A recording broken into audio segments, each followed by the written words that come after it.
Yeah. As usual with the live podcast, we don't expect to get many people going. Expect to get anybody going. Everybody standing there rubbing their thighs. Stop it! You're watching the wrong kind of thing. Yes. So there's a few people in the chat box. Let's start from the beginning. There is Peter Green, and then there is me, and there is Torvi, DJ Samuel. Who else is in there? Stefan Selby's having a chat. He's trying to make some kind of app that will delete all your tweets. I smell what he's cooking, and I want some of that because I'm not paying £7 to delete all of my tweets, and I've got 95,000 of the fuckers, and some of those are quite shitty. Back in the Wild West days of Twitter, when you could say whatever the fuck you wanted 24 hours a day, and I quite often did. So I need to delete all of those. No one have a look at my early ones, for fuck's sake. That means they're going to do it, doesn't it? Right. We're going to talk about tonight, go over the last couple of games. I don't think Kris has seen either. Did you see either of the games, Kris? No. Well, technically that's not true. I didn't watch them live. I have watched them since. Oh, John. Someone wants a hello, John. Ryan does. Are you a performing monkey? I am when I open the right window and unmute myself. Hello, John. There we go. Archie's there as well. Hello, Archie. So you've not seen it? Do you see the highlights of the games, Kris? Yes, I did. Oh, well, there you go. That's good enough for me. So give us your thoughts on the first couple of games, the Aston Villa game and last night's Slobber showing that we're the greatest team in the league, like the song says. Well, first things first, don't watch streams, people. They're bad for you. Oh, I watched one last night. Fucking hell. Yeah, well, I saw your tweet about it, and I replied with the sick emoji, because if you watch such trash, you deserve to get such trash. You know, I watched mine in 1080p, so I don't know what you're whinging about. I was upset it wasn't HD like it normally is. There you go. I can't. It's not the quality. I can't deal with the delay. I can't. I can't deal with knowing that the goal's gone in and being 10 seconds behind. Can't deal with it. Anyway. Well, how about this one? They were running. We were attacking down the left-hand side. Next thing, Death Row is laying on the floor being treated. I thought, bloody hell. And I must have missed about 2 minutes of the game where it slowly buffered and then cut 2 minutes, went straight to. I haven't even seen what happened to the poor kid. There you go. See, this is what I don't like. It's better than not watching it at all, isn't it? No. No, it's not. No. There's nothing wrong with the radio.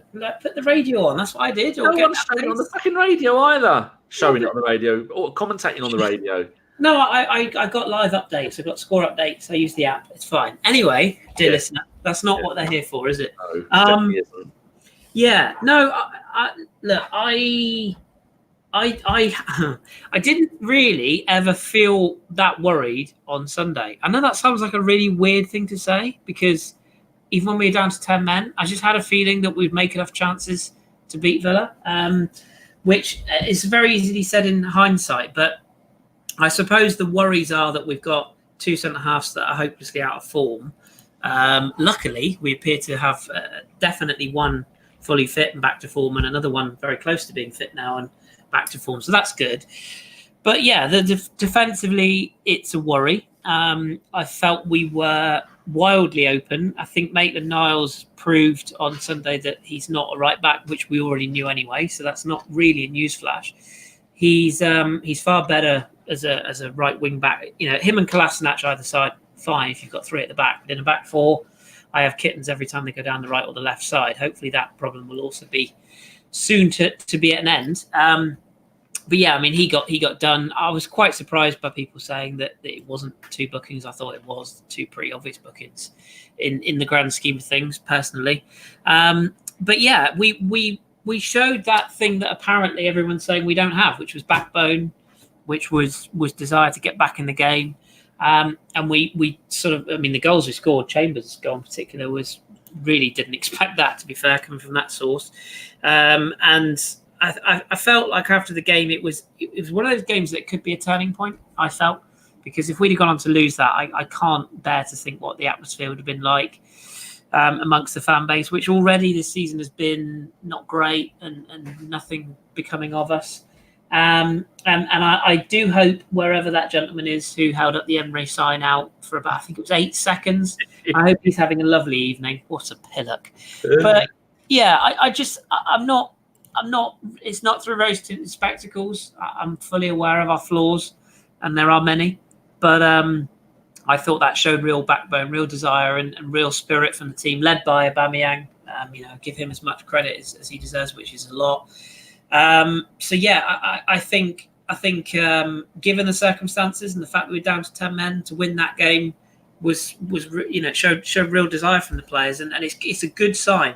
What we have to stop doing, it's clear that we can score goals. We have to stop making these individual errors, and I think Sokratis got away late on as well. I think it would have easily have been a penalty on VAR. I don't.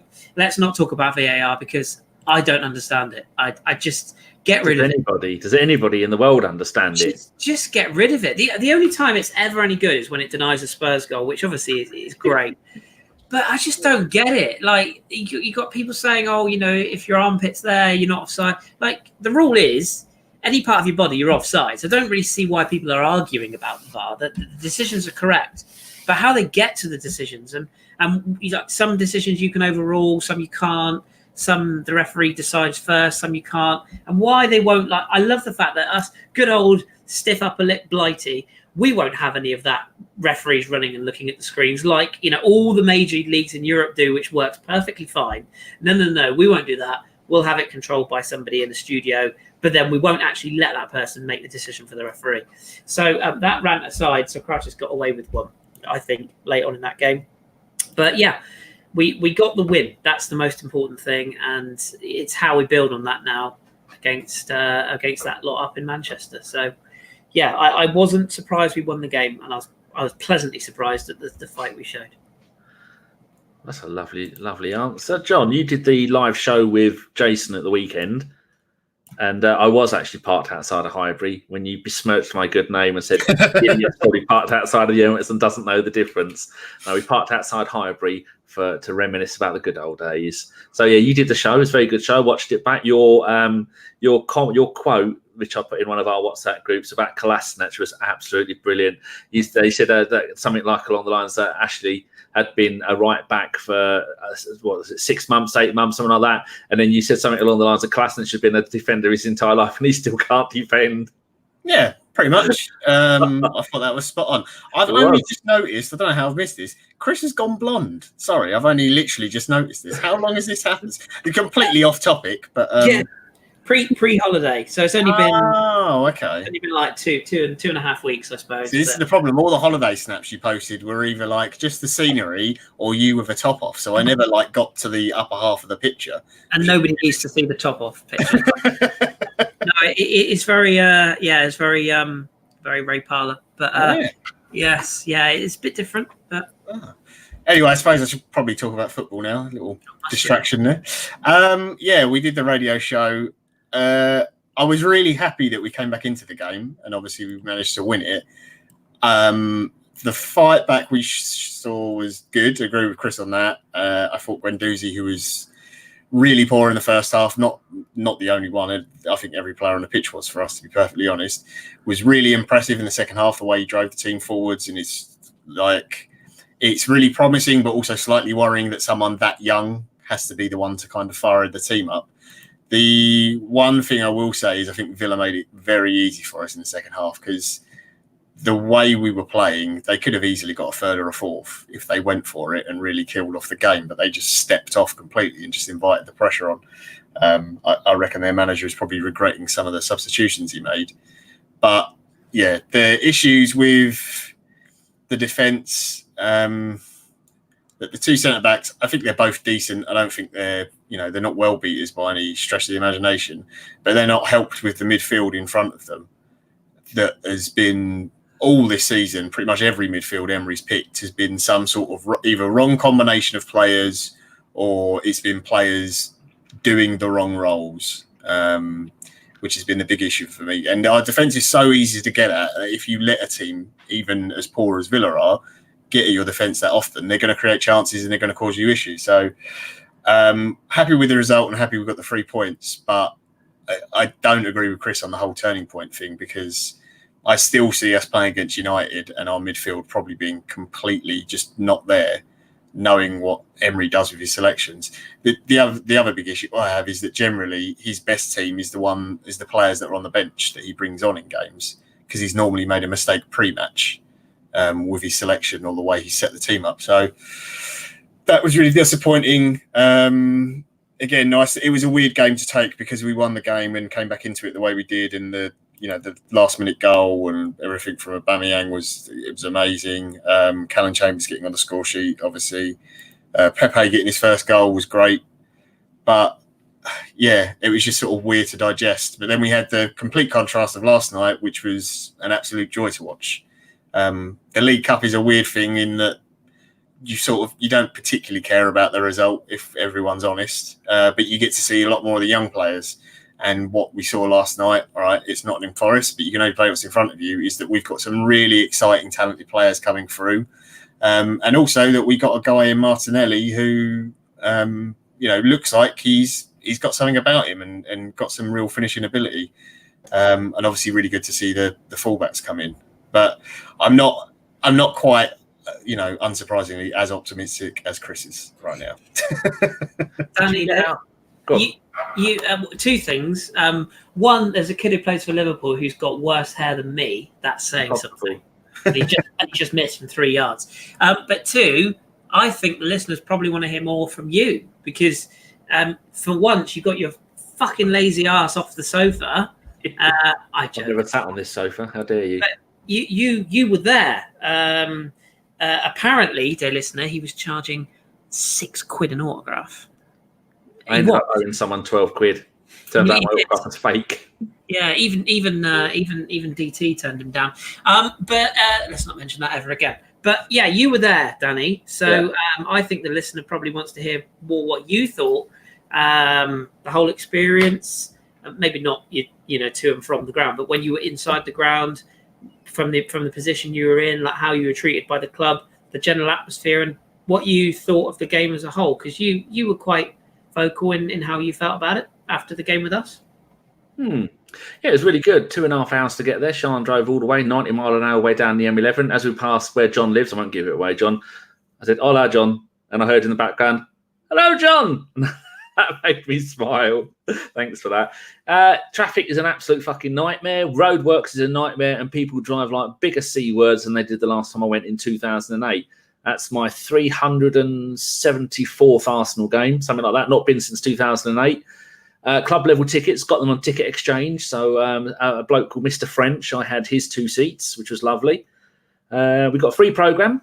The first thing we noticed when we got there, we sat outside the front for about 10 minutes and we waited for Carl. Carl turned up, Femi turned up, Femi's friend turned up. Then I saw a couple of people that I used to sit next to back in the Highbury days. And then we went all the way around the stadium because we come across where the clock end bit is.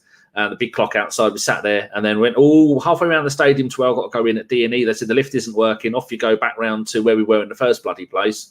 Anyway, so we got in, went up in the lift and got a couple of programmes. Very nice. So I'm going to give those away because I don't fucking want them.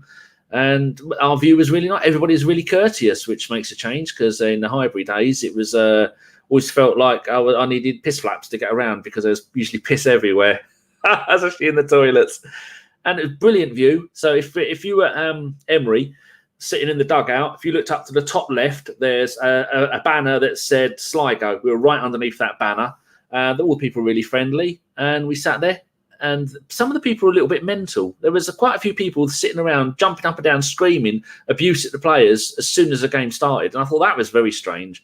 Back in the Highbury days, we didn't really abuse people. I mean, I did 1 season at the Emirates. The first season there, did about 25 games that season. I did 2 the next season, and then I haven't been since. The view was amazing. It was really interesting because I was talking to you lot. I think I've been talking to Kris saying that when I watch the game, when I'm actually there, I don't watch what the cameras are showing. I was watching the runs that people were making. Massively impressed by Guendouzi. People really need to go, if you can, go to the games and just watch Guendouzi. He is like liquid mercury. Isn't all mercury like that. Every time there's a tiny little gap, he's in and out of that gap. He's going back, getting the ball. He's covering every position on the pitch. He didn't stop running for the entire game. That is one of the most impressive displays I've seen from a player, probably in my life. Right up there. And someone who's only 19 years old. And for someone to be that magnificent, covering everybody. I also noticed that everybody was shouting at Sokratis. Luiz was getting angry with him. He was constantly running around. It looked like he didn't know what he was doing. Now, Jason has said this since we signed him. The bloke is a joke. And now I've seen it. The bloke is absolutely clueless. He needs to make sure he doesn't play anymore.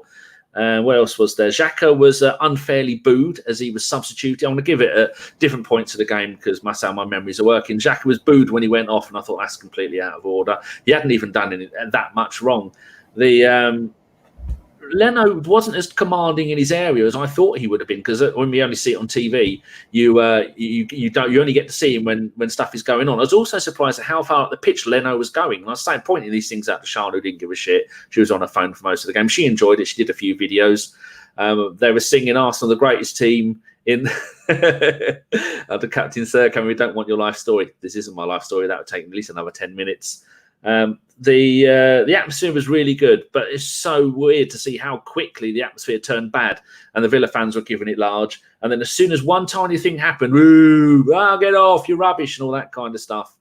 So I really enjoyed it, and I would like to go again, but I'm not going to spend 5 hours in traffic to go and watch that. It was a little bit cold. And then at half time, we went to the toilet. I sat outside the toilet for 10 minutes. Maybe someone died in the toilet. And I went to the other one, and then that was locked as well. So I ended up going for a wee in the baby changing room. One bloke, we were sitting by the toilet, and Sean was saying before the game, he said, do you think anyone's going to recognise you? I said, well, look, we get, say, 5,000 views per show. Of that 5,000, maybe 1,500 are in the UK. Of that 1,500, maybe 30 or 40 go to the games. So you've got to find 30 or 40 people in a crowd of 60,000. I said, no, it's not going to happen. Sitting by the toilets, and then some bloke sticks his head round the thing. His name was Marco Biello. Stuck his head around and went, Danny, looking forward to the podcast this week. And then he walked off, and Sean went, oh my God, I can't believe someone spoke to you. Said, shut up. Of course they do. Disclaimer, listeners, we paid that person to do that just to make Danny feel better about that. I tell you, the number of times I've been out and I've said to Sean, one day I'm going to pay someone a £5 just to say, come up to me and go, isn't that you from, and then list the wrong podcast. That would be hilarious. But quite a few of times people have recognised people from the podcast, which is always nice. And he said he was in a rush to go back to the game, otherwise he'd have stopped and said hello. But it's he stopped listening to me after 2 minutes. But it's just really good. And Arsenal were brilliant as always. There was free food and drink at half time. Didn't have any of that lot. And I can't think of what else to say. Just really enjoyed it. Fair enough. Well, are we just gonna blend the 2 games into one, or are we gonna? Because I got questions for John. So do we want to do that both games? Or? I mean, I feel like the Villa game is the one that's going to have the negatives, and all the positive stuff's going to be Forest. So if we do the shit bit first and then end on a happier note, it's probably best. So because I know you want to say something about Xhaka, so please fire away. Not just him. In fact, I'll start with someone else, and I'll come on to him. If you were in the dugout, perish the thought. But if you were, actually, anything's better than Danny being in the dugout. But if you were managing the team ahead of Man United, well, actually, ahead of Man United is probably a bit harsh because they've only just come back. But if everyone's fit and everyone's playing exactly as they are right now, would you get drastic and basically drop the back four we're playing right now and play the back four that we're all talking about? Everyone's talking about the Bellerin, the Holding, Chambers, and the I was going to say Mustafi then. The Tierney. Would you? Been all right. Yeah, he has against Forest and some blokes from Germany. But would you? We need to go away saying something positive about Mustafi then, and you shit on it. Oh no! To be fair, he has done all right, but against lesser opposition. But what would you do, John? Would you just jettison the whole lot? And because the trouble we've got now is Luiz is costing us a lot of money. Sokratis, I know Jace doesn't rate him, but I think if you take away Sunday, if you look at his whole Arsenal career, Sokratis has done all right, hasn't he? He's not. I don't think he's terrible. He hasn't had a great start to the season. But would you jettison that experience and just throw in what I is? wouldn't. Look, I want to see Chambers, Holding, Tierney, and Bellerin at some point. I think you can't chuck them in straight away. I mean, okay, dream world scenario: Bellerin and Tierney fit enough to play the full 90 against United. Let's just say that. I mean, that's not a reality. It's probably not the case at all. But they would be straight away my first choice fullbacks. I don't think there's a question about that. And I've literally seen Tierney play for 60 minutes against Nottingham Forest. It's not Man United. I know it's not United of old, but still, it's a step up. But he'd jump in ahead of Kolasinac straight away. I wouldn't drop both the centre-backs. I'd leave Luiz in and I'd probably bring in Callum Chambers. I think I'd hold fire on Holding at the moment. I know people don't particularly like David Luiz for different reasons, but I don't think he's anywhere near as bad as people say. I actually think he's very good for our defence. I think, in particular this season with the whole new rule with the playing it out from the back, I think he's a huge asset in that sense. I do think he's actually a natural. Yeah, I do think he's a natural leader. He will pull people out if they do something wrong. He did it with Guendouzi in the Villa game when he let his man run off his back. He's done it to Sokratis. He's not scared to also man up and admit when he makes a mistake. I think the reason why you've seen errors from him is because of the players who are playing in front of him. So I think it's less defensive issues. They are still there, don't get me wrong. It's not perfect. But it's more the fact they are getting no cover whatsoever.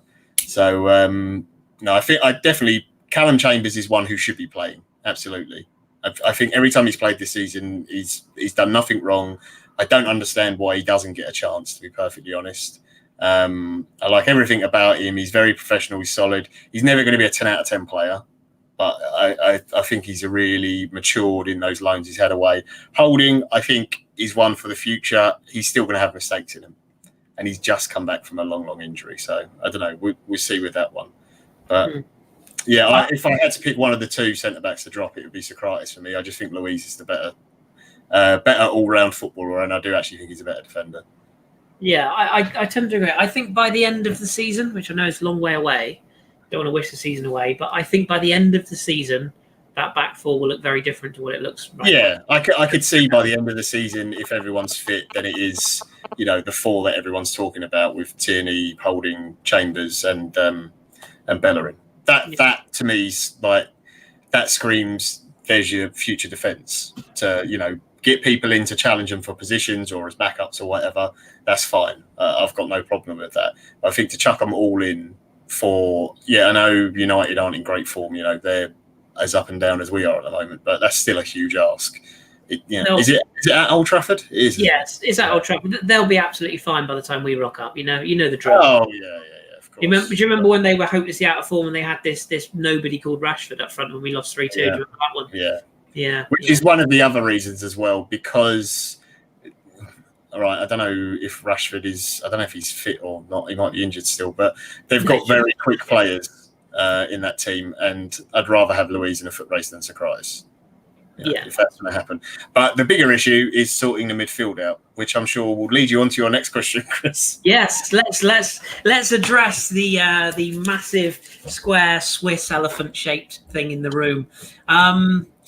Are you finally going to climb down and admit it's just not working? It's not about whether he's a good footballer or not, because we all know, all jokes aside, he is a good footballer. He has his strengths, but I don't think they're in Arsenal's midfield. And for me, every time, I'm not going to sit here and just lick Guendouzi's ass because, like you said, he had a poor first half, but that second half alone eradicated that on Sunday. Torreira is, I think, a player that still has a lot to do to convince not us, but Emery that he should be in every week. And I think Ceballos is a good enough footballer that he could play either in the 10, the 8, or the 4. He can play him anywhere in there. So are you gonna step down and say, actually, maybe it's just not the right fit? Not that he's a bad footballer, but just that he's not the right fit for us. Well, I agree he's not a bad footballer. I think if you want to play Granit Xhaka, you don't play him as a defensive midfielder, as Emery seems to insist to do constantly, and also only plays one man next to him. If you're going to play him, you have to play him in a free, and the other two guys have to have legs and run all day for him. It's just, that's what he needs. Look, he's not a perfect footballer. He's not I think you could win a title with him in your midfield, but your midfield has to be structured completely around him, and the rest of the team does. And Emery is either, unwilling to do that or too stupid to do that. That would be my argument. My problem is that if you drop Xhaka, and I don't have a problem with dropping him either, that's not an issue at all, is then who does he play in that defensive role? And if it's not Torreira actually getting to do the job like he did against Forest, where he was actually the DM and cleaning things up and intercepting and then breaking forward to build the play and stuff, I don't understand why we got him. because we signed him from Sampdoria and he was playing in a diamond in a midfield and he was the base of the midfield and his job was to rat around, win the ball back. If he got the opportunity to go forward with it, he could. Otherwise, he would lay it off to the better players and more skillful players. That's not to knock his ability. I think Torreira is actually a lot more skillful than maybe people realise. But that's what he's good at. That's why we signed him. He's not. He constantly seems to play him on the right side of a midfield three, or he's in the two, but he's not the deepest. And it's so weird. It makes no sense to me. I don't get it. And I think as Guendouzi has played more and more, you've seen that he's got a lot more ability in the final third or with the ball and carrying it forward and that kind of thing. And if those two are playing together, I would rather see Torreira being the one who sits and Guendouzi the one who's allowed to move about a little bit more. So that's what I would want to see. And I would also hope that then that would improve the defence because you've actually got a guy there who knows the role, who is screening the back four and will cut out a lot of those errors and communicate better.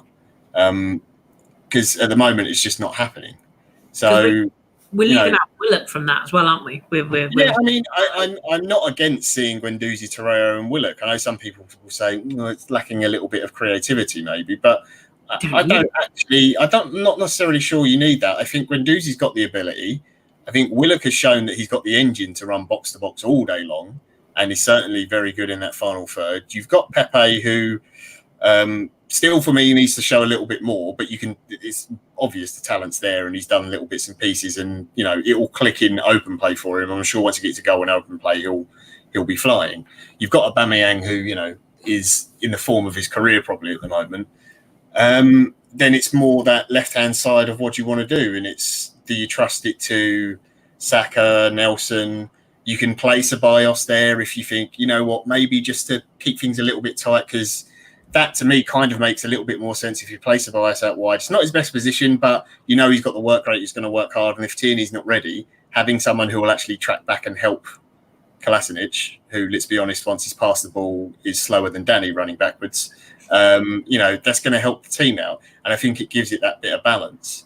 So that, for me, I don't see it as an issue. The problem I've had is every time Emery's picked a midfield and there has been, one of them, whether it's Willock or Ceballos or someone, as one of the wide men, they've never actually been a wide man. He's played this horrible diamond thing, and Aubameyang's been up front, and Pepe's been, well, I want to play out on the right, but the manager's telling me to play up front as a striker, and I'm not really sure what I'm supposed to be doing here, and it hasn't worked. So I want to see 4-3-3. I do think the Xhaka experiment has failed, partly because of his limitations and partly because of the way he's been managed. I do agree with that. Yeah. Actually, I think you're right. I also think he gets, in the same way probably Mustafi does, he gets such a hard ride because people will pick out one mistake of a pass where it gets turned over, the opposition get to attack. Sometimes it's led to goals. That happens. A lot of the time it actually doesn't. And when you look at all the stats and his pass completion, his passing range, the amount of attacks he actually sets up, people ignore all of that because they've already got the idea in their head that they don't like him, they hate him, they think he's an awful footballer and everything. They literally see the 2 or 3 bad things he does in a game and ignore the other 70 minutes where actually he's cruising at 7.5 out of 10 and just keeping the ball ticking over, spraying it out wide, keeping the ball moving and trying to keep the tempo in the game. I think the problem he's got now that he's for a lot of people, he's at that Mustafi level where there is no point of return. It doesn't matter what he does. I think the majority of the fan base has kind of turned on him now. I mean, a lot of people said, oh, well, the moment Xhaka came off in the Villa game, it all turned round. I don't necessarily agree. Xhaka came off and we put in a midfielder who could actually, run about a bit more and had a bit more energy. But it's also because of the fact that Villa just completely stepped off. If Xhaka was still on the pitch and Villa did that, that just gave him all the room in the world to ping the ball wherever he wants over their defence, which he's more than capable of doing. But of course, because he's gone off the pitch and then the result goes the other way, it's, Xhaka's left the pitch, so it was his fault that we were losing. Listen to these stats. Xhaka against Newcastle, 85% pass success rate. Against Liverpool, 90%. Against Spurs, 87%. Against Watford, 85%. I agree with John completely. If you want to get the best out of Xhaka, You need to play Torreira in the hole ahead of the two central defenders, Xhaka in the central midfield bit where his job is to go and pass the ball around and maybe put the odd tackle in, and then have either Guendouzi running all over the place or play Ceballos ahead of him. We've seen exactly the same problem with Emery playing Ceballos out of position after the game against, was it Newcastle or Burnley, where we're going, that's it, Ceballos is the new Ozil, he's magnificent. Spent the next 3 or 4 games playing on the left side of midfield, having to drop back, having to do all that tackling when that's not his job. He's just Emery. I don't want Emery out before anybody says I do, but Emery is constantly playing the wrong people in the wrong position. You can't say to Xhaka, play in front of the back too, but when we're playing out from the back, Guendouzi come in and you go and step to one side a little bit, and then when Guendouzi's got the ball, you step back in a bit again, and they go, well, that's not my bloody position. And then when Torreira comes on, off you go, son, you're playing as an attacking midfielder. So many players have been played in the wrong positions, and Emery is making those players look bad by not playing him in the right position. Like someone said on a recent one of our ABW live shows, it's like playing Aubameyang at left back. He's a great player, but he's not a bloody left back. And if you play him there, he's going to have a shit game. I don't know who said that, but you're a genius. But for all the criticism of Emery, and you know, I do get some of the criticism is merited. You do have to slightly look at the just before Don Raul took over the strings of the backroom, you know, recruitment and everything. They put a lot of faith in Maitland-Niles and others to bring in players, and just when Emery came in, he made it clear from day one that he wanted what he's always had at Sevilla, at PSG, and at Spartak Moscow, and he wanted a big defensive midfield holding player. And they said, no, we're going to give you Torreira, and you're going to make it work. You're going to give you Guendouzi. You're going to make it work. And I think that's the reason why he's so wedded to playing Xhaka in the position that doesn't suit him, because he's the only player with a physical characteristics that we've got. We don't have another player who fits Xhaka's frame and size other than arguably David Luiz, which is a whole different conversation entirely. But I think that part of this issue with Xhaka, as much as I'm, personally in favour of him not being in the team at the moment, part of it is not the player's fault. And it's almost not the manager's fault. It's the manager trying to shoehorn what he wants into a player that he's not got. He wanted Steven Nzonzi, whether you rate him. The one argument I would have against that is that Emery has to be smart enough to realise that you may want a player that size and whatever, but Xhaka's never done that role. He's never played that position. And also, even when you look at the other Premier League teams who have a big, strong, physical defensive midfielder, or whether they're defensive midfielder or not, central midfielder, they have more mobility because the game's played at a much faster pace in the Premier League than it is in, say, Spain or, France, except for, like the PSG games, obviously. Because the speed of the game is so much quicker here. You can't have someone like Xhaka who isn't that quick. No. It's never going to work. And as a coach, you have to at some point accept, oh, hang on a minute, well, I can't play him there. You can't just do it to be stubborn, because it does cost you games. Because if a guy can't play the role and he's never played the role, it's just stupid. And to say that, I get it, he wants a physical player. And I am one of the people I've been crying out for a proper, big, strong, physical defensive midfielder who, yes, obviously you want the dream on who can play the ball and everything. Basically, since Gilberto's left the club, and I don't think we've ever replaced him.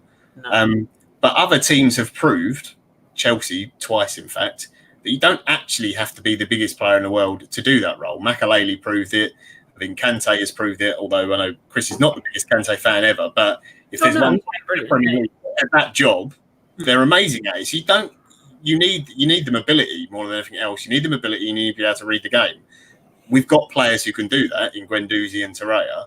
So let one of them do the role, And Torreira is exactly that player. So it's a very strange thing that I don't get with the manager's thing. And the other thing what Danny was saying about with him stepping out of position, I think if you watch any game where Xhaka's playing, and in obviously this season it has only been Kolasinac playing as the left back, because he plays so high up the pitch, I don't know if it's Xhaka being dragged out to that side or the manager has told him, we almost end up playing with 3 centre-backs and Xhaka is the left-sided centre-back.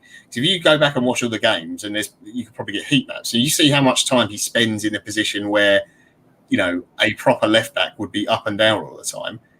That's the position he's in constantly. So the minute the ball turns over, he's not even in the middle of the park. He's out to the left-hand side already, and he hasn't got the ability necessarily to chase back. So it shoots you in the foot straight away. So I think, yes, Xhaka's limited in his ability with certain things, but I don't think he's helped by the management. I don't think he's been helped by the recruitment the club has done. There's a lot of contributing factors. I wouldn't necessarily write him off, but I think most of the fans have now. I think he's a good player to have in your squad, but he is one who, if they decided they wanted to phase him out and then move him on this summer, I wouldn't have a problem with that at all, on the basis that it is Torreira or Guendouzi or, even if they brought someone else in who actually starts playing that role and does cover the defence properly. Right now, we need to play with what we've got, don't we? And that's the thing. We've got to. There's no point just chucking players away because we've got them until January. We've got to make use of what we've got. Yeah, exactly. And I think Xhaka serves a purpose in a lot of games. I think he's a great one to bring off the bench actually in games as well, where maybe you are 2-0 up and there's 15 minutes to go and whatever, and you just want someone who's just going to keep the ball, tick it over, can hit it into the corner flag for Aubameyang or Pepe to run onto. So he's got all that ability. It's for me, it's down to the fact the manager, maybe he hasn't got the players he wants, but he's not using the players he's got correctly. And that's what's causing us issues. How about this for a subject? Fully fit team, you have your basic starting 11 that you can tinker with per game. But Kris, what would be your, if everybody fit, what would be your formation that you go, you are my best 11, and you can tinker it from game to game if you want? Because I personally think you do need to change your starting 11 depending on who you're playing and who they've got playing. But as a basis, what would be your 11? I know what my 11... We're at that point now, aren't we, where nearly everybody is fit? Yeah, so that'll last a week. I know what my 11 would be. My concern is that we haven't got the players that fit my 11 because we've got two of the best strikers in Europe. And you never make it fucking easy, do you? No, but it's true. Like, as long as we've got FIFA, Kris. No, thank fuck. Don't talk to Kris about FIFA 20. Shit. No, if you've got two of the best strikers in Europe, you are going to be limiting yourself when you play one of them wide. We all know Aubameyang can play wide. We all know Lacazette can play deeper, but you're wasting it. So I think the only formation you could maybe try is sort of like 4-1-2-1-2 maybe. But then you don't utilise your wingers, which you just brought in Pepe for. So I mean, I would probably be inclined to stick with 4-2-3-1 is what I prefer. I would like to see, probably much like John, I think I'd like to see David Luiz stay in for the time being. I think I would prefer Holding in the long term. And again, if we're saying everyone's fit, the fullbacks pick themselves in Bellerin and Tierney. I mean, that could be our fullbacks for 10 years if everything goes well. The two in front of those, I'd like to see Torreira and Guendouzi for me. And then you've got the three players in front of those. Again, right now, it picks itself. It's Ceballos in the 10, Pepe and Aubameyang as the wide with Lacazette through the middle. Then, you are leaving out the likes of Ozil, Xhaka, Willock. That could change in time, but that for me is your best 11, and it gives you the best options. And I think the only caveat I'd have to that is I would probably say to Aubameyang, look, when we've got possession, you come off that flank and you make a 2. When we're out of possession, you're going to have to work hard. And Lacazette works hard as well, so he'll always drop into midfield. So for me, that's the best formation and the best system based upon what players we've got at the moment. Some of the messages we're getting here, Renry's just making up names. Thomas has put 10 players. John, what would you have? Mine wouldn't be too dissimilar from Kris, but I prefer 4-3-3, just the personal fit. I just like playing three actual midfielders as it's almost like an inverted 10, so you've got one at the base and then two slightly ahead. But my one at the base would be Torreira. I'd have the same back four that Kris said, and obviously Leno in goal. I would bring Lacazette back in and put Aubameyang wide left. It's not his best position, but I mean, last season he played the majority of it there and still scored the most goals. So it's not a problem for him to get goals from there. Before you say the next bit, Marble Halls makes a good point, which I already showed. He says Alba can drift wide, Lacazette, Pepe, all interchangeable in the channels, and I think that's why those front three pick themselves, don't they? Yeah, I mean those front three are the obvious choices. The interesting one is midfield. I definitely play Torreira at the moment. That is, I actually think he's been up and down with his performances all season. Guendouzi is an absolute in midfield. The most difficult one is who gets in next. Because if it's 4-3-3, you can play Ceballos. He can do up and down. Again, I'm not sure his performances have been consistent enough to be there. So at the moment, I'd actually give it to Willock over Ceballos. That formation there from Kyle, that's the formation I'd go with. Yeah, so Kyle's puts anyone not watching live. Obviously, he's got Leno in goal, Bellerin, Chambers holding, Tierney, Torreira, Guendouzi. This is 4-2-3-1. Pepe, Ceballos, Aubameyang, and Lacazette. So it's basically what Kris has got in his. Kris had, I think, Luiz in over Chambers if everyone was fit and available and whatever. But yeah, for me, Willock gets in just ahead of Ceballos at the moment. I think he's a very good player, but he's very up and down in terms of his consistency at the moment. But again, that's learning the league. And also a testament to how good Willock is playing right now. But it does give you a lot more options because with that team, you can play 4-2-3-1 if you want in the game. You can go 4-3-3. You can change within the game. You've got Xhaka, Nelson. You've got Martinelli, who I actually think should probably be on the bench a little bit more, especially whilst Lacazette is out injured because we can't play Aubameyang every single game because I think in the Villa game it showed he was absolutely exhausted. He really did need some time off. And it means you've got Xhaka on the bench. You've got one of Willock or Ceballos as well to come on in that midfield role. You've got Maitland-Niles as well, is another guy who we kind of just ignored because if Bellerin back, he's not going to play right back anymore, obviously. But he's another option for midfield as well. By the way, just in case you were wondering, listeners, I can confirm that both John and I like work at the base and attention to the head. So just in case you were wondering. Unlike Jason, who likes all his work around the rear. Yeah, exactly. I think an important thing is to have. I love Chambers. I love what he's done. I mean, a defender to come in and get a hat trick of assists and get a very important goal in the league game in back to back when you've been dropped after playing one game at the start of the season. He showed last night that he is the new Gramandi. He is the new Remy Gard. Who is the other players we've had who can play in every position? Last night he started at where did he start? He started at right back, and then he was at left back. And then he was covering at centre-back. Then he was left wing, right wing and central midfield. He was doing absolutely all of it. I think that means he can start on the bench. I'd have Bellerin right back, Tierney left back. Luiz has to play. You can't have someone with that passing skill out from the back and be on 150 grand a week with that hair and not play him. So I'd be Holding and Luiz at the back. I think that's what you lot all agree on. And then the front three have to pick themselves. And I think Ceballos should be told, go and do what you did against Newcastle and Burnley, which one of those games it was. And then Guendouzi, you can't drop him. And then the other one's going to have to be Torreira because he's fantastic. If you say to him, go back there, watch Kante, what he did for Leicester, go and do what he did. Little man running around, getting in every hole, tackling, getting up, doing all that wonderful stuff, and stick to that team. Stop mucking around a bit and stop asking players to go and play in the wrong position. Because this is what Wenger got slated for in these later years, playing the wrong players in the wrong positions all of the time, thinking, oh, it's okay, I can put him here and then. It doesn't work. Players get annoyed if they don't play in their best positions because you're not going to get the best out of them. And you can see Xhaka is at the point now, he just doesn't care. He's just, when he walked off, he's like, don't care. Everyone's booing me. Whatever, don't care. He'll probably be looking for a move in the summer and he'll go off to Germany or to Italy and he'll flourish because he'll be used properly. I think the big issue with the team is, and I think it's the manager, and it's fair to say that recruitment is part of it. It's not all his fault. But he doesn't know his best midfield.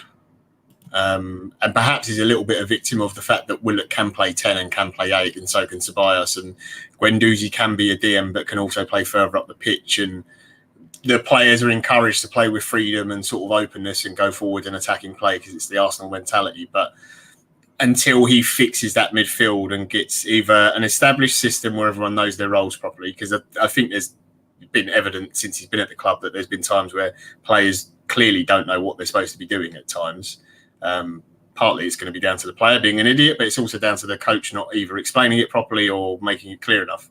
But you either get a system or you just get your best midfield free and you stick with that, and then you go on, who's performing best gets in the team, and that's it. And I do think he changes it too much in there. Like the constant rotation of people is very confusing as a player. So that's the thing I want to get sorted, because once you've got that nailed down, then like the defence becomes more so. If you're a centre back and you see different midfielders in front of you every week, or different systems, or it's a diamond, or it's a 2, or there's one there, or there's 3 across in front of you, but there's constantly no one screening, you're going to have no confidence or faith whatsoever. And that filters back to the goalkeeper as well. And like we saw in the Villa game where they didn't want to kick it out because of the mistakes, and they just end up going long. And let's be honest, Aubameyang's not going to win a header, and you instantly give up possession, and you're already on the back foot straight away in a game. So that's the big one for me. That's what's causing the problems. If you look at our, go on. If you look at our pictures from this season, we've played 8 games. We've won 5, drawn 2, and lost 1 against probably, arguably, the best team in the league, one of the best teams in Europe. The Spurs game, they got 2 goals from, one was from a penalty and the other one was it a free kick? I can't remember the other one. I blocked it out. A Watford game was just a disaster. We all know that. We've had 3 clean sheets this season. We're running off 3 wins in a row. Then we've got Man United coming up. And then we've got fucking international break. And then we've got Standard Liège, Bournemouth at home, Sheffield United away, Portuguese team at home, Palace at home, Wolves at home. Wolves have shown they can't cope playing in Europe at the same time as playing in the league. They're bottom of the league nearly. We've got the only hard game we've got coming up soon, Bournemouth at home, is going to be pretty tough, and Leicester away. Leicester are going to be doing really well this season. Leicester away, that is on the 9th of November. We've got a run here of some pretty winnable games, haven't we? The problem is that you look at the performance against Villa, you look at the performance against Watford. Those games, they're in this run of easy games, and we've made them stupidly hard for ourselves, like ridiculously hard. And we've had to put energy and effort into those games that just didn't need to be there. And it's all been our own fault. It's not from Villa being a great team or Watford being brilliant or anything. It's from us being idiots. And to be perfectly honest, the Watford game we should have lost. I'm sure Watford fans are absolutely kicking themselves they didn't win that, and gutted they didn't. And even Villa, like if you'd said to Villa fans, you come to the Emirates to get a point, they would have been well happy with that. They would have loved it. But let's be perfectly honest, they had nearly 30 shots or something ridiculous. I don't know, like 12 on target or something. They had so many opportunities to win that game. They realistically should have won that as well. And the fact we ended up winning it is hilarious for us, because I hate Aston Villa. But again, they're games that we made so difficult.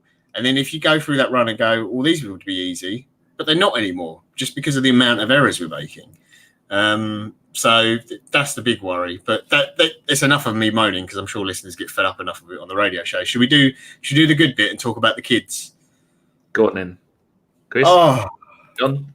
It was an absolute pleasure to watch that last night. Even Jason was in a good mood. That's twice now he's been in a good mood since he's been with ABW, and that's like 4 years. I mean, first thing was got to see Tierney in an Arsenal shirt, which is fantastic. Wasn't he good as well? Right, all fair. It's not in the Forest. It's not the best team in the world. But first game back, really happy with his performance. Looks great. He's hungry to get forward. Loves to tackle. He can pass. He's got speed and ability. So, and because of his age and everything, like the amount that Celtic fans and other fans from other clubs spoke about him and raved about him, I can see why. Seeing Bellerin come back on as well, got I think the biggest cheer of the whole night. That was great. Did he get the armband as well at one point? I think they might have given it to him. Was it Bellerin or was it Chambers who got it? I can't remember now. Holding got it when. Oh, Holding was it? Yeah. But yeah, seeing Hector come back, Holding playing as well again was great. Mustafi in a team, two games in a row Mustafi's played and got a clean sheet, which is hilarious. That's a bizarre thing. People won't like you saying that. Martinelli looked really, really good. I love the way Martinelli, when he gets the ball, rather than doing what Leno does, holds on to it and then looks around, he gets the ball and immediately he's going, right, he's making the run, but underarm. No, Martinelli, not Martinez. Oh, yeah. Well, yeah, of course, too many M's. Yeah, but that was fantastic for for Martinez. I love seeing that. Really good counter-attacking football. Really, really good again to see Willock playing in a deeper role, which I think might end up being his probably better position. He's don't tell Jason this, but he's got some Rambo-esque, sort of looks about him in terms of his running from box to box, and he loves a tackle, but also getting forwards and breaking into the box. I thought Ozil looked good. Again, he should do against that sort of opposition, but it was nice to actually see him play a fucking game because I forgot he played for Arsenal Football Club. 2 games all season. But you can see coming to about an hour mark, he was up until that hour point, he was okay, but then he misplaced a couple of passes, and you could see that he was tired and not match sharp. And Callum Chambers, who I think lots of people have felt has been a little bit unfairly treated this season by the manager, probably had one of the best games of his career. He was superb. Assists, just like everything about him was brilliant. And that goal, was it Martinelli? Yeah, Martinelli was the first goal. The first time cross from Chambers. On the volley. The ball into him, and then he volleys the cross in brilliantly, and then Martinelli between two defenders for that header was so good. It was honestly the last half hour kicking him. Yeah, it was absolutely brilliant. There was, maybe sexier goals of the night or whatever, but I just loved everything about that. It was great. And Chambers was getting in all day down that side. But it just shows that this is probably, I know we've had like exciting youngsters before when you think back like Carlos Vela and Fran Merida and all these players and stuff that ended up not coming to anything. But you look at those kids in Nelson, Xhaka, Willock, Maitland-Niles is a little bit older than them, but Martinelli, who obviously we brought in, a lot of them are proper Arsenal boys who've been there for a very, very long time. And they all look like they've got the ability to do it. Now, I'm not going to say every single one of them is going to stay at the club and go on and become a club legend or whatever, but they've all looked like they're going to have really, really good careers. And this is probably the best bunch we've had since, I'd argue, all the way back to like the George Graham era, something like that. Danny, what do you reckon? As they're all British, they're not all, well, I say they're not, as they're all British, they're not going to want to all bugger off, but it seems the in thing at the moment for German teams to pick up young British players. But as a general rule, I think Wenger had 3 generations of these young Arsenal players coming through, and in that time, hardly any of them did. Well, there's a few famous ones that did. There was quite a few that ended up playing in Swiss and German 4th divisions and things like that. Are you still there, Kris? Because your picture's breaking up. I don't know. Am I still here or not? Oh, there you go. Am I? We can see. Yeah, you're still there. Yeah. Sorry. Okay. My computer Kris, had an absolute spaz. Sorry. Oh dear. Right. Time is now 53 minutes. Kris, you've got 7 minutes to talk about the youths. Then we're doing 15 minutes of questions and 5 form, and then we'll be done. Okay. They were great. I didn't watch it because I don't do streams. Bravo, Viva la France, bring on the future. No, they were great.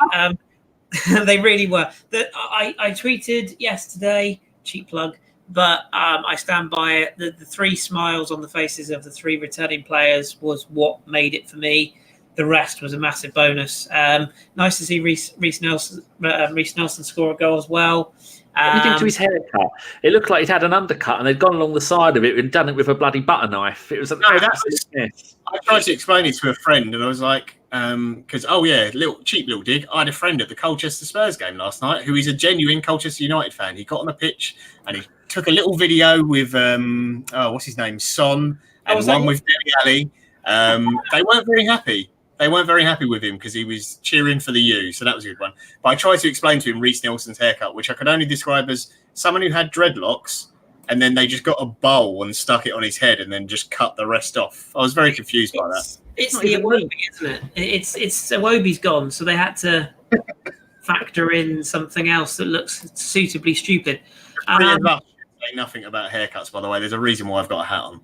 Yeah, I mean, I'm really not in a position to talk about haircuts. Let's be honest. But I mean, I can't. To be honest, I don't want to waste our listeners' time and just chew on for nothing. You could never do that, Kris. Well, I'm trying to be better this year, and I'm waffling on. But everything John said was right, and the one like Martinelli, I think we got a player here. I really do. I think he's. There's a reason why a lot of the top clubs in in Europe, Real Madrid, PSG, I think Man United had a sniff. There's a lot of clubs were in for him. I think he might be a real rough diamond.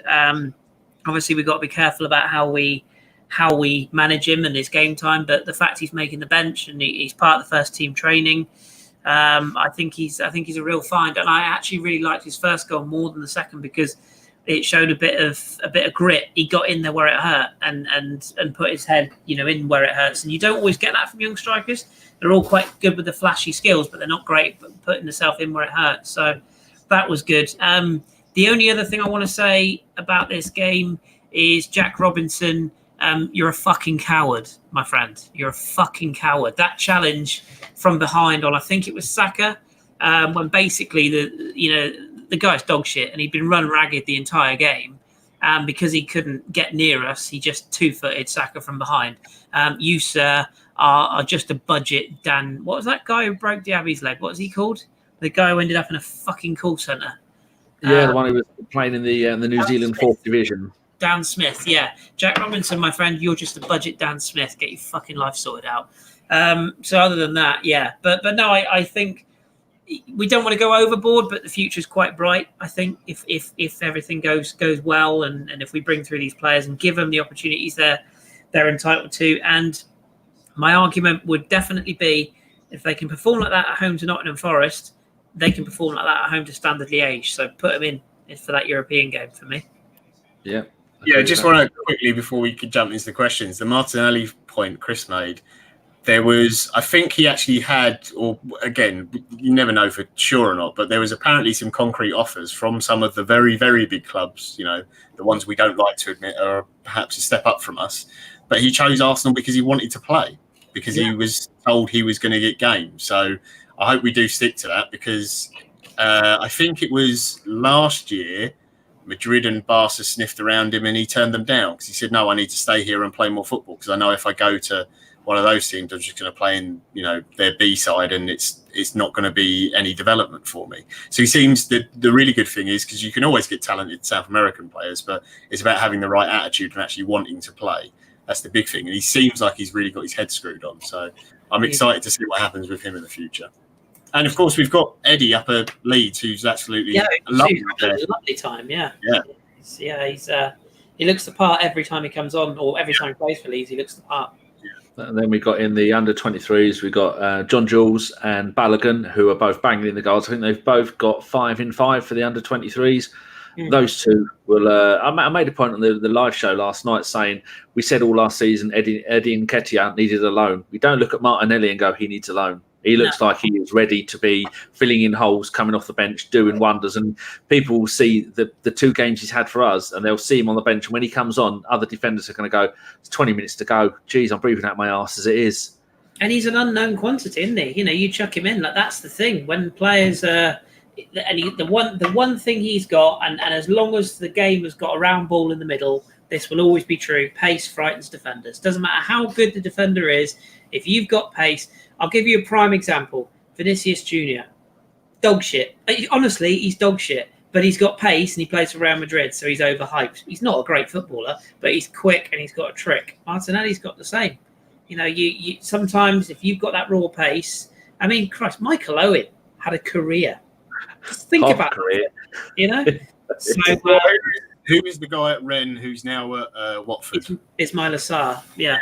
Another one who you look at his first touch sometimes and you think, how are you a footballer? But you can just run in a straight line so fucking fast, it doesn't matter. Yeah, exactly that. And there might not be end product, but if you've got pace and you can get in behind people and you fire a mishit shot across the box, Gervinho, maybe not that bad, but you know what I mean? Like that, a player like that frightens players. Walcott was similar, didn't have a lot of end product, but would always get us in behind. The amount of goals we'd score because Walcott had mishit one across the box and someone had tapped it in. Those sort of players are scary, and particularly when they're not known in the league. So, yeah, good luck to us. And on Nketiah, that's a really good point. If he gets games for Leeds, I know a Leeds fan quite well, and he's been saying they all want him to play. They want Bamford out of that team every week. They want Nketiah to start now. And I think, next few weeks he probably will. And if he scores at the rate he is all season, that'll be a really good loan, which we haven't had many of those at Arsenal for a while. Did you say that about the Real Madrid player because he's just scored for them? I didn't. No, I didn't. As he says, that's the ultimate. That's the ultimate curse, isn't it? That's Mikey B. Just said that.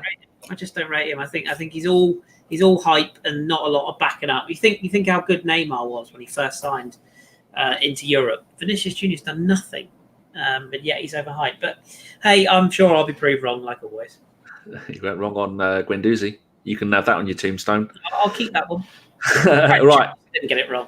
Let's do some questions for the last 15 minutes. Just Lee says, what's your favourite Ian Wright moment while you two are having a think? As we walked Sean walked, I wheeled past Highbury. I pointed up at the window above the entrance and went, when you were in your mother's belly just after we beat Everton, was it 3-0 on the last game of the season in 98, 99? 2 weeks before Sean was born. I said, you in your mum's belly. We were walking down this road and Ian Wright stuck his arse out of that window. That's my favourite Ian Wright moment. Yeah. You got one?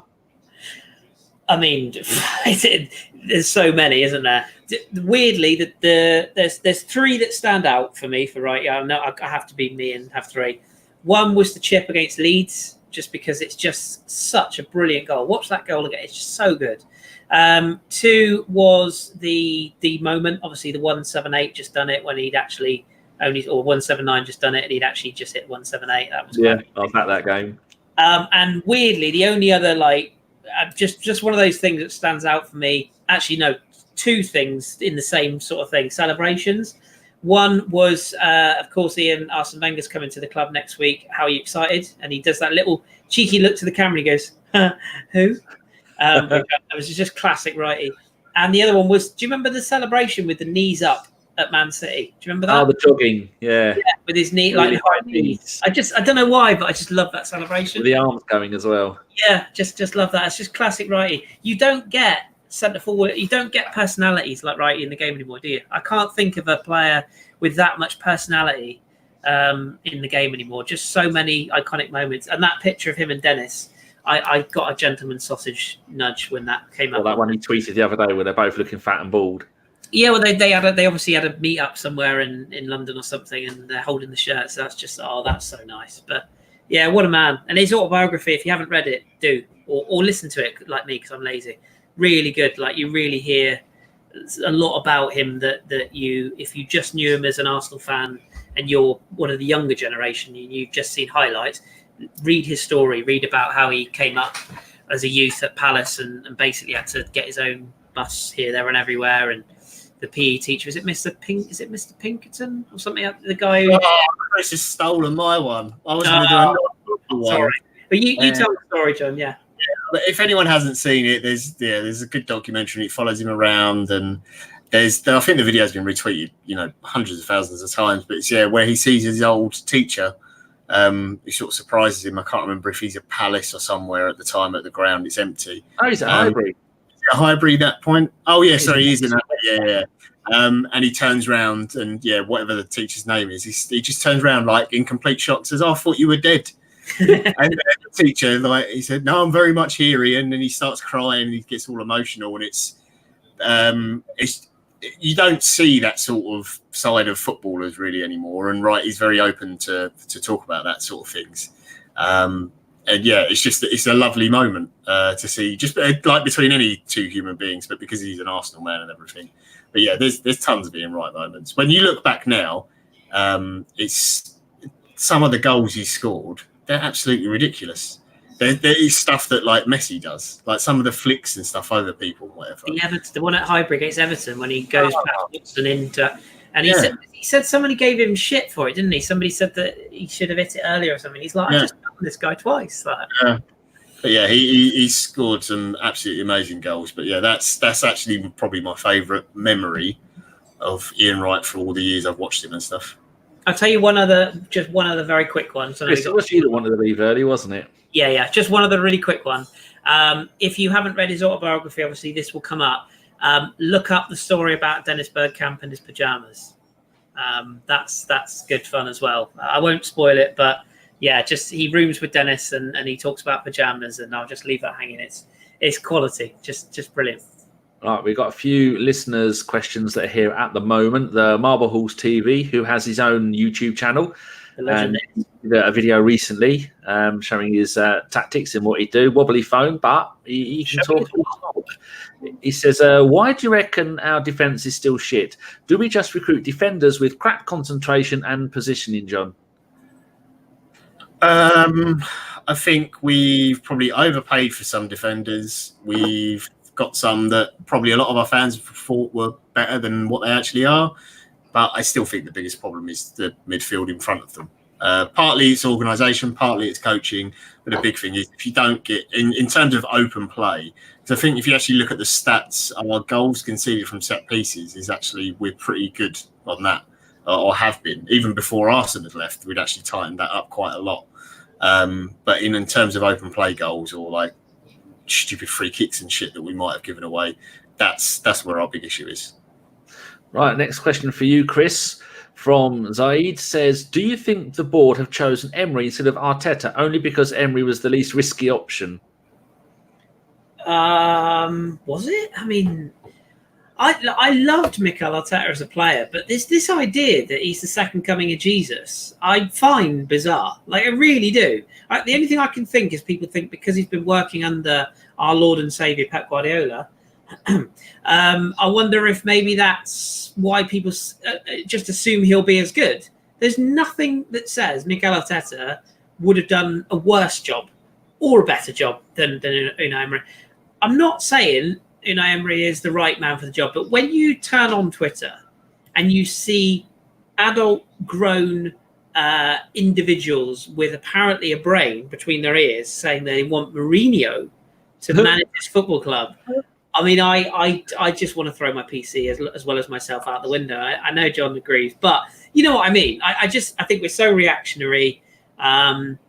You know, I do like the gag, give it Freddie to the end of the season. That does make me chuckle. But no, for me, you give Emery the 2 years. It was always a 2-year deal. Was he the less risky option? I don't think he was. I don't think he's going to be the guy who's going to take this club into the next, period of time, the next sort of move on from what we are into the next transition.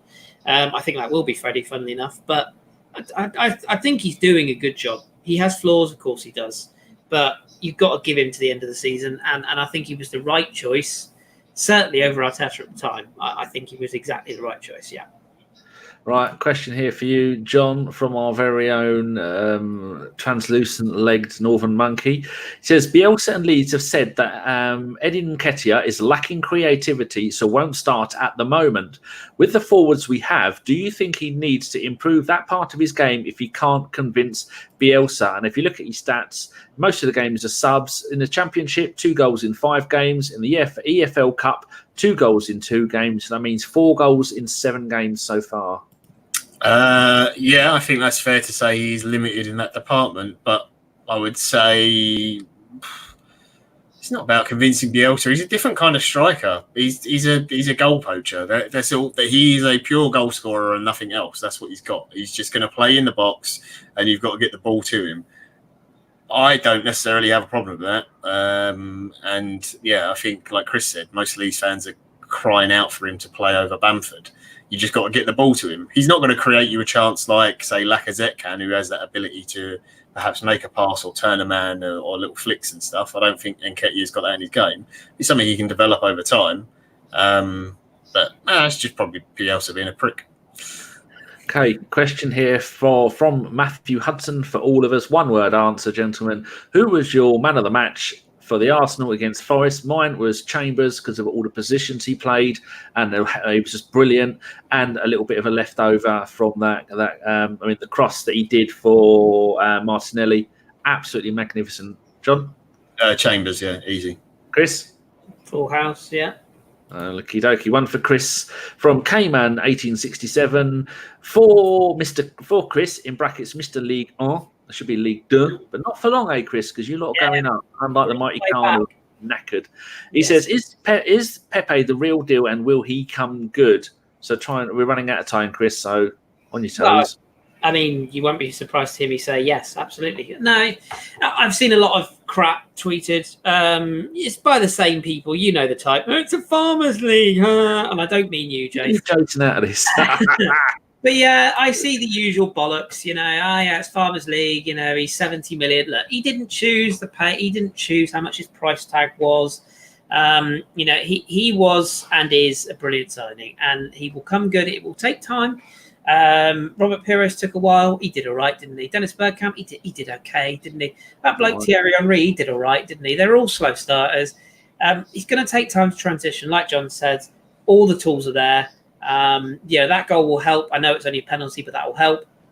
And again, like we said about Martinelli, he's the unknown quantity. People don't know how to defend against him. They don't know whether to come tight or go in behind, which frees up space. So even when he's not having the best of games, he'll free up space for other people. And don't forget, he started 2 games.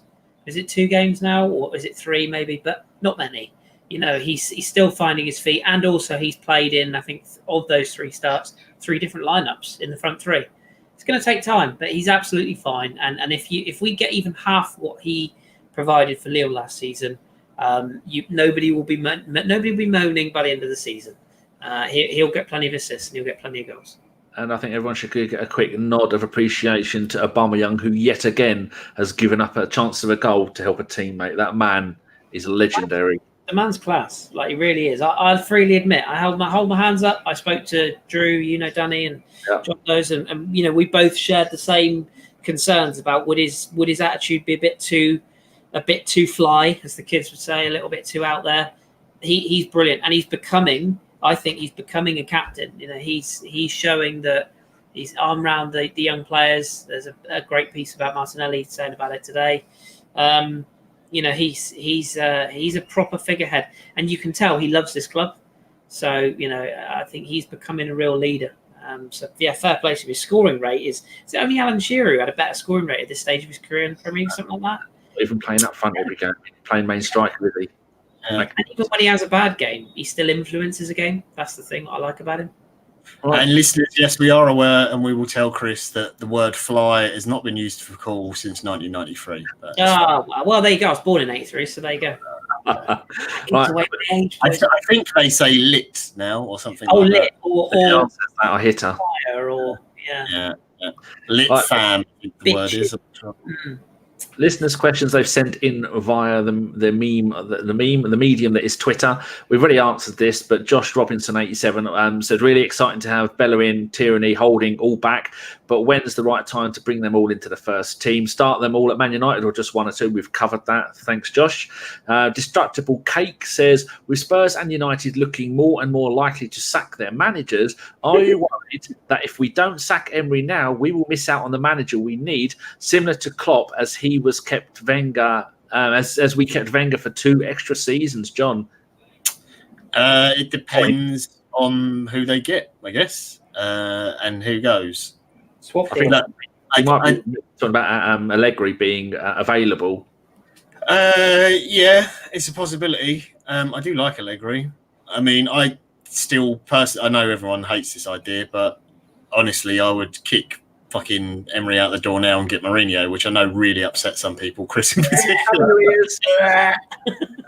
But then I would also go down the Simeone route or Conte route as well, because I want a manager in who will come in and like punch a player in the face for not doing his job properly. And sort the defence out, because I think we all know we have no problem with scoring goals, but there you go. So we need someone who can sort that defence out. But yeah, no, that's possibility of an issue, but I don't think it's one that's going to cross the mind of the club or anyone who's in charge. Like, they won't be going, Pochettino might go soon, or Ollie might go from United, so we lose our chance to get someone. And very quickly on that, if Emery if his contract isn't renewed, I never thought I'd say this. I've got every faith that this current regime, the Raul and co, they'll have something in place. I don't think it's going to be a race around, oh Christ, let's just get Eddie Howe. I'd imagine they're probably quietly in the background already, maybe talking to people just on the, because they obviously still have the option to extend, don't they, with his contract. So it'll be we'll just have a quiet word, just, in case. We'll hold fire on whether we're giving him the next bit of the contract or not. Which I don't think, obviously, that sort of thing. Clearly, when Arsene left, there was nothing in place whatsoever. Yeah, and Freddie is obviously being groomed to a degree to be a manager, whether that be with us or not. I think Mertesacker is going to make a very good manager one day, potentially as well. there'll be irons in the fire, and there's actually a lot of very, very good young coaches out there who have yet to maybe make the steps to the degree that you can say they're established. But there's a lot of really good coaches, both in and out of work, who will be available at the time. And I'd rather have somebody established as a proper manager than what United are going through or what Spurs are going through. Watch out! It's so funny. Just Google it. It's so funny. And they've only just released their One Step from Victory DVD for. Oh, it's so funny, isn't it? Oh God! And what made me laugh with that book isn't that Alex Finn? Isn't that the guy that wrote an Arsenal book a while ago as well? Alex Flynn has written an Arsenal. Yeah, he wrote one about Wenger as well, didn't he? Yeah, I think it's his job. I know he's not necessarily a fan, but I did think that was quite funny. But only they are the gift that keeps giving. Only they could write a book about failing in the final. Only they could do that. I mean, it's amazing. Wonderful. Right, moving on. Gunners Talk TV, which is a new YouTube channel, says, what do you think of Martinelli? We've already discussed that. And he says, can you give me a shout out? So there you go. I've had a look at a couple of these videos. The bloke can speak well, got a wobbly camera, but it's we all start somewhere. And the most important thing is you can talk, and that bloke can talk. As saying he can talk, I fucked up saying he can talk. That's a fucking brilliant sign. Peter Kennelly, fun for Kris. Should the Pirates organise a friendly with Tottenham to get their confidence back? Hi, Pete. Yes, yeah, we should. We're on a four game losing streak at the moment. Oh, it sucks, but we've got a. I don't want to say it, but we've got a game that we should compete in at least on Sunday. So let's hope it's all going to turn around. But yeah, that would be good. Get them down.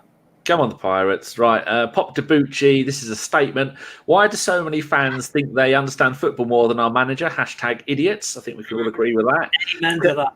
Curtis, one for you, John, says, at this point in the season, is Guendouzi undroppable? I don't know why I said it like that. Yes, I think so. Yeah, right now he is. Okay, Double D Ravoli. Since United are very weak now, should we be looking to win the match there at least by 5-0? If not, then we should shut down Arsenal and start something else. We need to take some revenge. There's no answer to that, Double D. Adam Burgess says, wasn't really a kids team in quotes, but aside from the addition to Alba and Pepe and the inevitable goalkeeper swap, I'm fine with Martinez, though. I see very little reason why the same team couldn't play on Monday against Man United. I think he might well have a point there. They're all hungry, aren't they? Rather than walking around a pitch with their thumbs up their arse like a lot of our players have this season. Anyone got a couple of quick words to say on that? Bit early for that, I think. Yeah, but wouldn't. I mean, yeah, you'd have to take out Smith Rowe. Like, there's a few spots there where you just want a little bit more experience. But a lot of that team could play, though. I would be comfortable. I think Tierney might. I've got a little sneaky feeling they might throw him in because he people forget he hasn't come back from a quote unquote like an ACL or like Holding and Bellerin. He's come back from, albeit a serious injury, but an injury that he's been managing over the summer and just needed additional surgery. Wouldn't be surprised. Same injury before when he was at Celtic, and so he knows when he will be ready to recover from it to play. And he's made of iron brew and caramel bars, so he'll be fine. But no, I wouldn't be surprised to see him play, and I wouldn't be surprised to see Chambers play. He's done enough. I mean, I wouldn't be at all surprised to see him play. Maybe even actually thinking about it, maybe even as a right back. Yeah, because Maitland-Niles is injured and suspended, isn't he? So the suspension was of one game, which was yesterday's. Hopefully. Oh, is it? Okay. But he got an injury as well, didn't he? Yeah. That got him sent off. So, and to be fair, I think now's the time we need to start thinking about, getting him out of that position anyway. So it wouldn't be a bad time to give Chambers a run at right back because United haven't got anybody up front who's pacey at the moment, have they?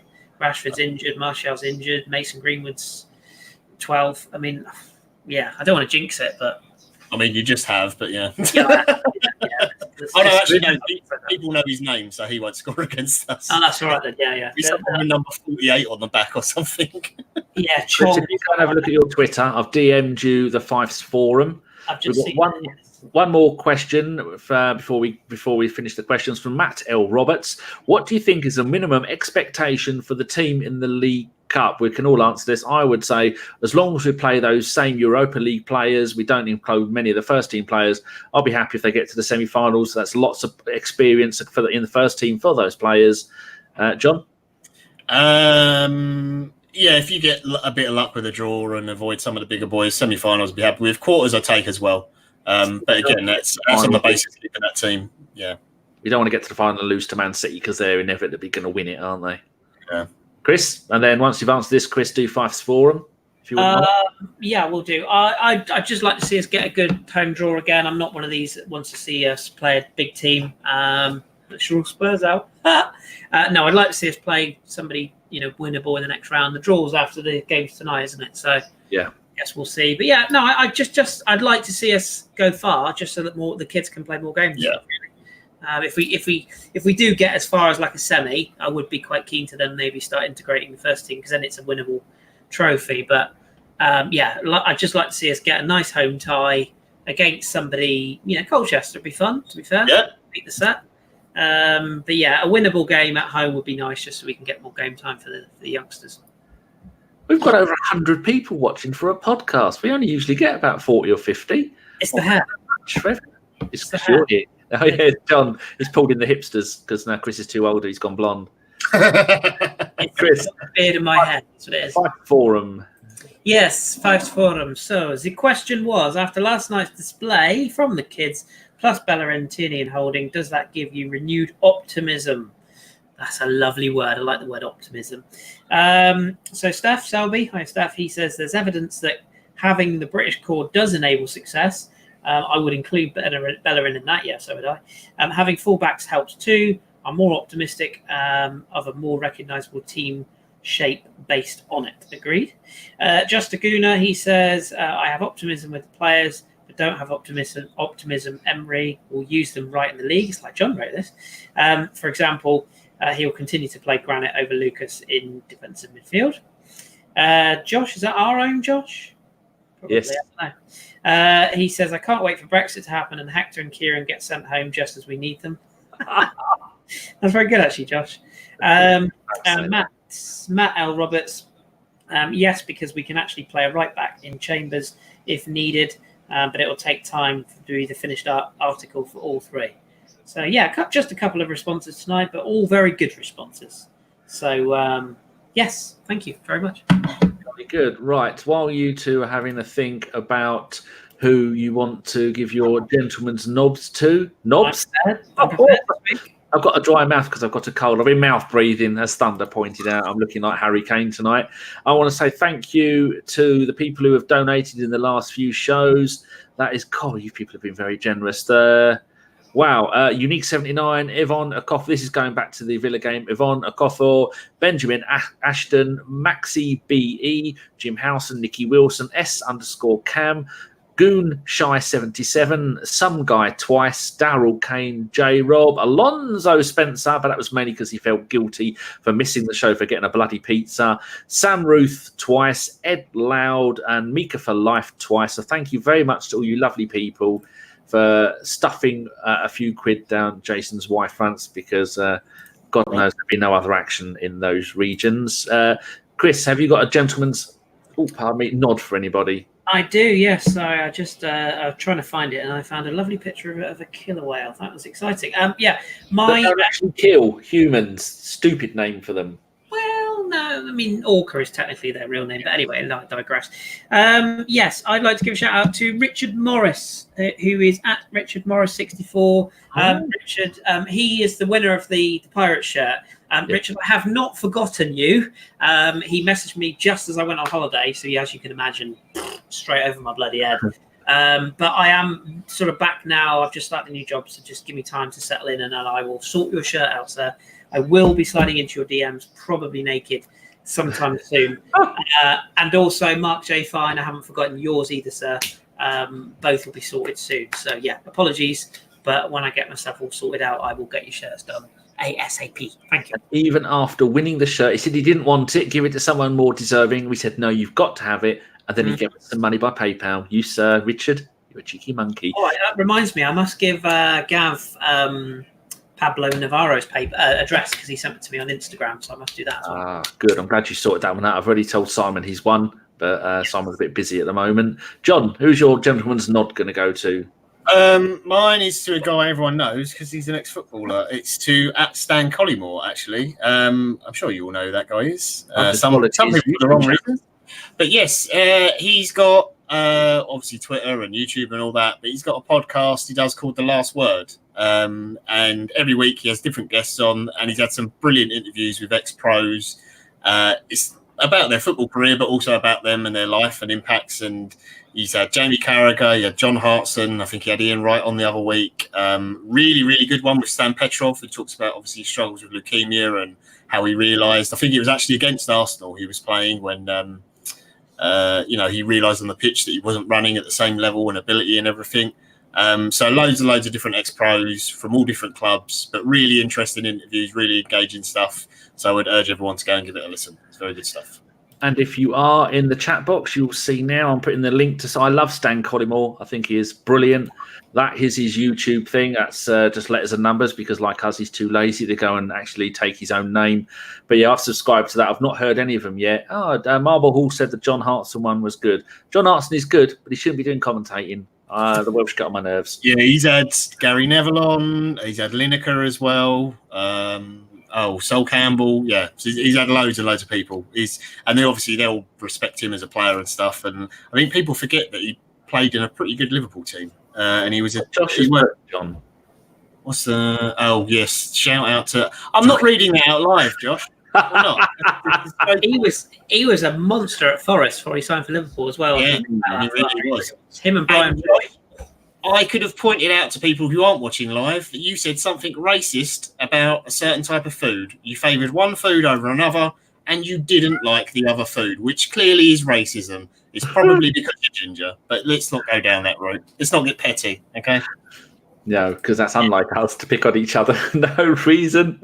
My gentleman's nod is going to go to Marco Bilello, who is the bloke who was stalked me outside the bogs at the Emirates, and he looks like Jason Statham. He's quite a good-looking chap. So, thank you for that's brilliant. Danny, looking forward to the podcast, then fucked off. That's a hell of an... At least he didn't try and cover me with kisses, hugs and licks like Carl did. Ooh. It's like a scene from Ghostbusters when he'd been slimed after Carl had finished with me. I think your cat wants attention, Kris. I think he does. I think... going on good authority from our very own Jeff Hollifriend, apparently 2 minutes in your company is more than enough, Danny. Don't like the idea. Oh dear, very true. Right, so I'm just going to go and check my notes. We have done the questions, we have done the shout outs, we have done gentleman's nods. I've got written gentleman's nods, Vice Forum. Is there anything else we have forgotten? This Monday, it is going to be the next show will be the preview show, which is going to be on Sunday. I do that with people, and if you think you are up for doing a preview show with us, do let us know because we do like to use new people. And we've had quite a few different people on. Sophie was on the show yesterday. Sophie was brilliant. We're hopefully going to get her back on soon. And Amanda, if Amanda can put her new a lover down. I can't remember his name. Lovely bloke. And then on Monday, the show is going to be Jason, John, and I think Carl. Is that right, John? Yeah, that is correct. Yeah. Oh, look at us knowing stuff. Never happened before.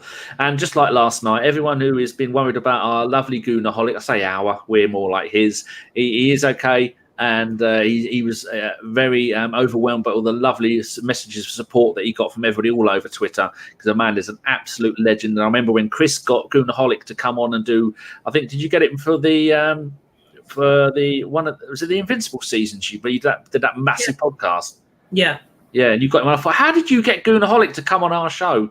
And then he was available on a free transfer, and we snapped him up like a hungry alligator. Am I responsible for getting Dave Willock? Don't praise Kris. Look, it's going straight to his head. I am taking that big time. Yeah. I couldn't believe you got him to come on. I've listened to this bloke on Arsecast for years, and now he's in the warm, embracing bosom of ABW, and he's the voice of reason. Oh.